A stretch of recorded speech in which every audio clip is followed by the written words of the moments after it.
Hey, what's up guys, and welcome back to Just Wayne. I'm Wayne, and today we're going to be doing another LEGO speed build and review style video. It's this LEGO Ideas telephone box. Really looking forward to getting stuck into this one, but before we do that, make sure to hit that like button and subscribe so you can get notified of future videos like this one. Right, let's get into the build.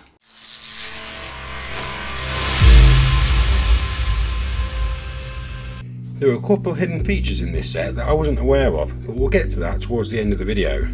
The overall build experience for this was okay at best. It was kind of repetitive, but it was also very straightforward. Some would say relaxing, I say a little bit frustrating. A little tip is when you've got loads and loads of these little 1x1s, is use the end of your brick separator to level them out the best that you possibly can. Although I know it's not perfect and it will annoy people with OCD, it's significantly better than doing them by hand.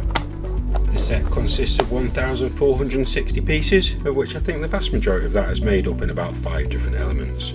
That said, this set is not quite at the same level as the Avengers Tower, as it has slightly less than 5,000 windows. But if I stop being miserable and thinking about the repetitiveness of the build, the actual aesthetics are exceptionally pleasing. I really do like the look of this set. As is the way LEGO is going, this will make a really nice display piece, particularly if you enjoy the history of phone boxes. So one of the features that I was unaware of is there is 2 internal layouts. You've got this older style layout with lots of stickers, some with references to sets that LEGO have released and some in reference to the designer. We've also got this modern style layout as well, again more stickers, unfortunately no printed tiles. There is some printed pieces within this set, that being said. The door is a relatively simple construction and it is mounted using 3 Technic pins. Unfortunately the trademark LEGO colour variation shows quite a lot between the Technic and the standard system bricks. The 4 bricks that say telephone are actually printed.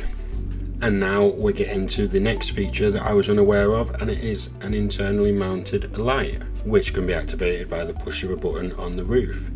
The crown tiles are also printed.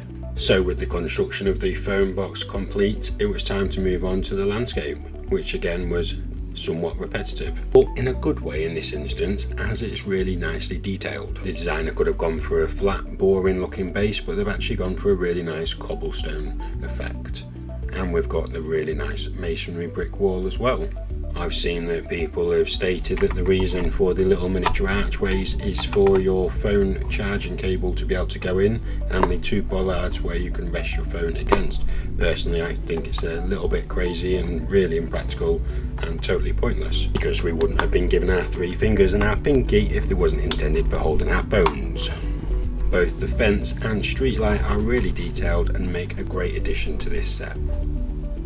So I hope you enjoyed this LEGO speed build review video. If you did, please consider liking and subscribing. Also check out one of the videos on the screen now.